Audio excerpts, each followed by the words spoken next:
I'm Norm Fields, minister for the Church of Christ Northside, meeting at 1101 Hogansville Road in LaGrange, Georgia, and it is January 5th, 2018. This is your scripture reading and devotional for today.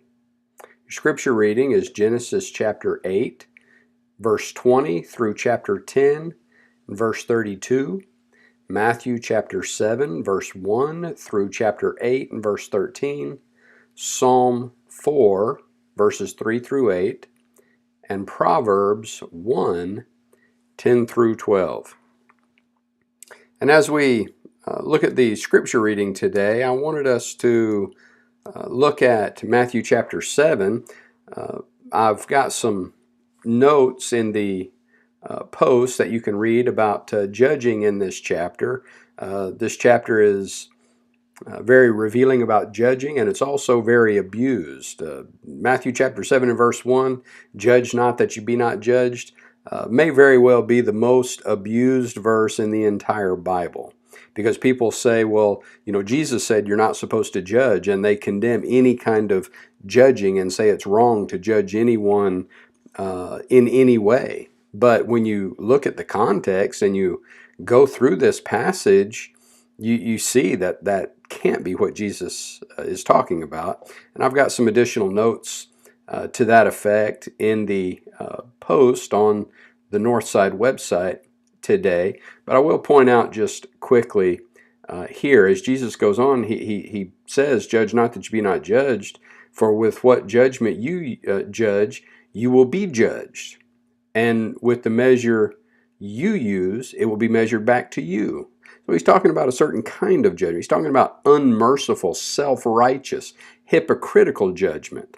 You see that going on in verse 3. And why do you look at the speck in your brother's eye, but do not consider the plank in your own eye? Or how can you say to your brother, let me remove the speck from your eye, and look, a plank is in your own eye? Hypocrite. See, he's condemning hypocrisy and using this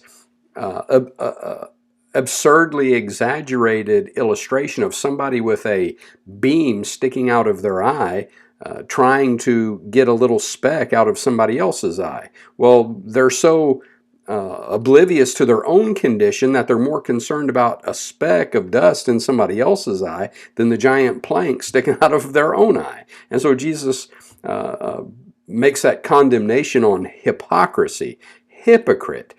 Now notice what he says here. And see if this says that he condemns all judging, any kind of judging. First, remove the plank from your own eye. And then, look at that, you will see clearly to remove the speck from your brother's eye.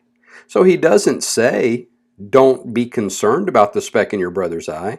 No, you should be able to help your brother get that speck out of his eye. And of course, the beam and the speck here are referring to problems in a person's life, something that person is being judged over. And he says, then you will see clearly to remove the speck from your brother's eye. So yes, I should be able to, with mercy and compassion, help my brother deal with something in his life without harsh, self-righteous, hypocritical condemnation. I can't do that unless I'm first willing to honestly look at myself. If all judging is wrong, then how are we supposed to judge who the dogs and swine are? So obviously there's some judging there that's necessary. I hope you'll go over to the post on the Northside website and look at the additional notes that I've got there on that. Thank you for watching. And be sure to let us know your thoughts from today's reading in the comment section below.